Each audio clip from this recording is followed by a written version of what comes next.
यह भगवान विष्णु के राम अवतार की कहानी है। अगर कौशल्या के राम को राजा घोषित किया तो तुम्हें और तुम्हारे पुत्र को कुछ महत्व नहीं रहेगा। तुम दासी बन जाओगी, दासी। मेरे पुत्र भरत को अयोध्या का राज सिंहासन और राम को 14 बरस का वनवास। क्या? राम को वनवास? मेरे राम को वनवास?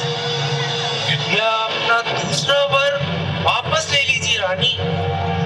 ये आप क्या मांग रही हैं? ये आप नहीं बोल रही रानी, ये दशरथ का काल बोल रहा है।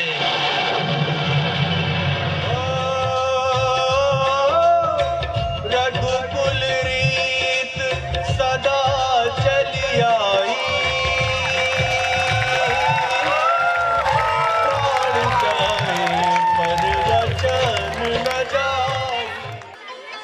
आप मुझे ऐसा स्थान बताने की कृपा करें जहां मैं वनवास का शेष समय अपनी पत्नी और भ्राता लक्ष्मण के साथ व्यतीत कर सकूं।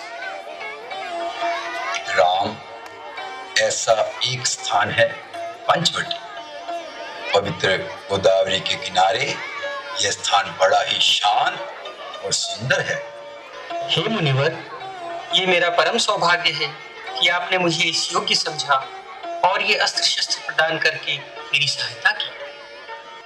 मेरा नाम जटायु है। ये पर्णकुटी बहुत ही सुंदर बनाई है। मैं चबाकर खा जाऊंगी इसे।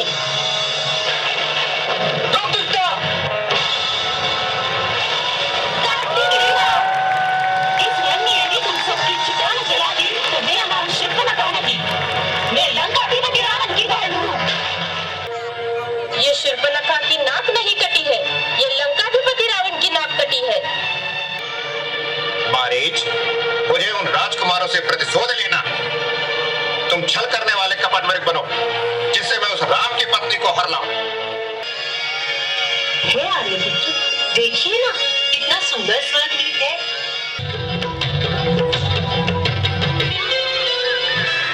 हे लक्ष्मण, हे लक्ष्मण, आपके आदेश का पालन हो, इसलिए मैं पहली बार अपने भाई की अवज्ञा कर रहा हूँ। आप इस रेखा को पार किसी भी स्थिति में मत कीजिएगा।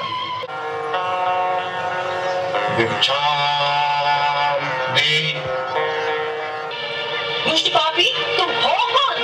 तुमने मुझे हाथ लगाने का दुस्साहस ही कैसे किया? परम सुंदरी, मैं हूँ लंकापति रावण। तुम्हारा स्थान इस घने वन में नहीं, बल्कि मेरी स्वर्ण लंका में है।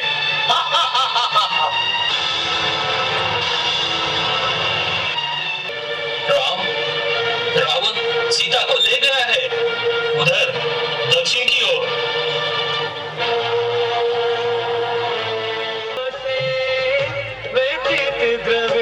सीते, तुम कहाँ हो? तुम्हारी चिंता करके मन व्याकुल हो रहा है।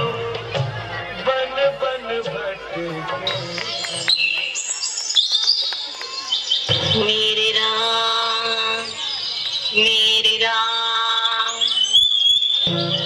खाइए प्रभु, मैंने चख चख कर रखी। खाइए प्रभु। आप विष्णु पर्वत पर जाइए प्रभु।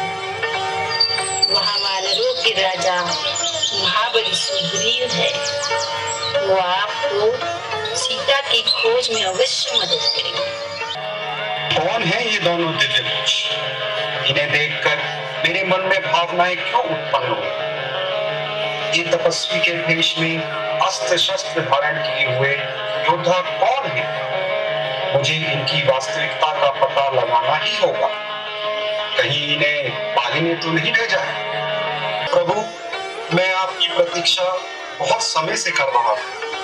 आपके दर्शन पाकर मेरा जीवन धन्य हो गया प्रभु। हे राम, मेरी पत्नी तथा मेरा राज्य मेरे बड़े भाई बाली ने मुझसे बलपूर्वक छीन लिया है तथा मुझे किष्किंधा से बाहर निकाल दिया है। मित्र, तुम चिंतित मत हो। मैं तुम्हारी पत्नी तथा राज्य तुम्हें वापस दिलाने में तुम्हारी सहायता अवश्य करूंगा। युद्ध कर वाली, युद्ध कर।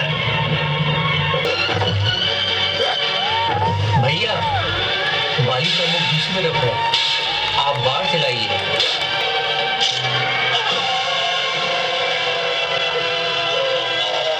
मुद्रिका लेकर जाना।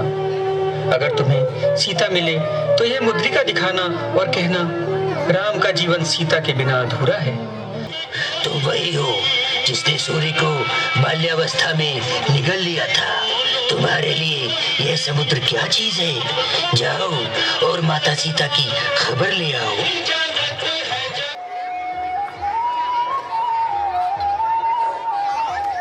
यह क्या है? यह तो मेरे प्रभु की मुद्रिका है। यह यहाँ कैसे? हे माता, पवन पुत्र श्री रामदूत हनुमान का आपके चरणों में प्रणाम स्वीकार करें।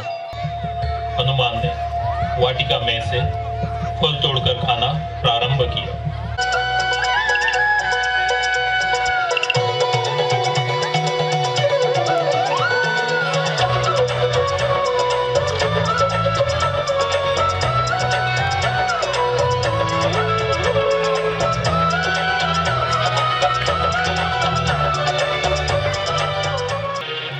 जाओ पुत्र, और उस मरकट को पकड़कर यहाँ ले आओ। उसके इस दुस्साहस का दंड मैं उसे स्वयं दूंगा। जो आज्ञा महाराज। मैंने तपस्या करके अनेक अस्त्र शस्त्र प्राप्त किए हैं। आओ, मेरे अस्त्रों का स्वाद तो चखो।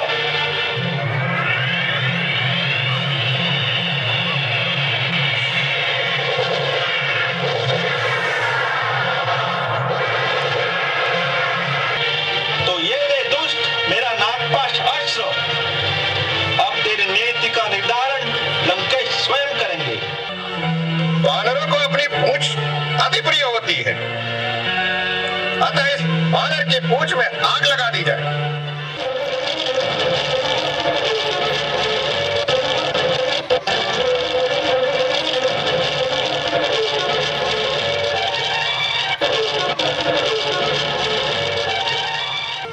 आपके सेनापतियों में नल और नील नाम के दो भाई हैं। दोनों भाइयों को एक सिद्ध ऋषि ने श्राप दिया था कि वे पानी में जो भी वस्तु अपने हाथ से डालेंगे वो कभी डूबेगी नहीं। वही श्राप आज आपके कार्य सार्थक करेगा। जिन पर कृपा राम करे वो पत्थर भी तिर जाते हैं। जिन पर कृपा राम करे वो पत्थर भी तिर जाते हैं।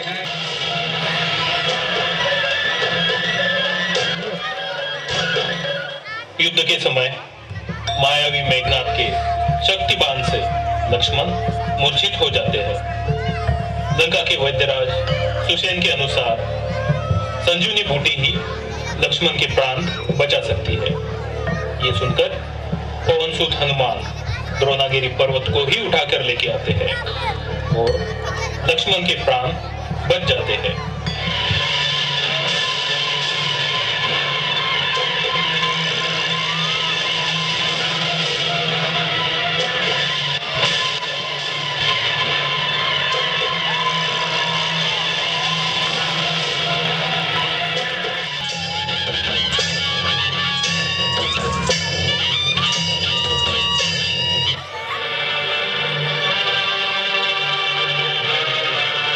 महामंत्री, मेरी निद्रा को भंग करने का साहस तुमने कैसे किया?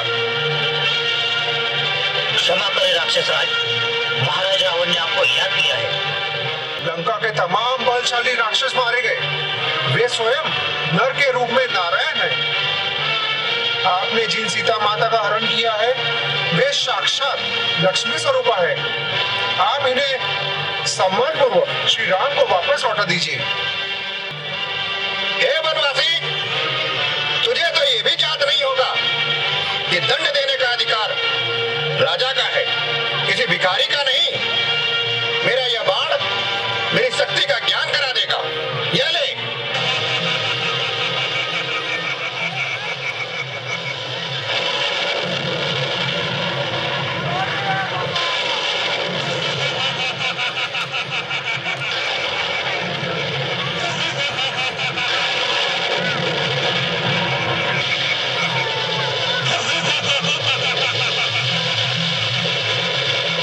विभीषण, ये क्या हो रहा है?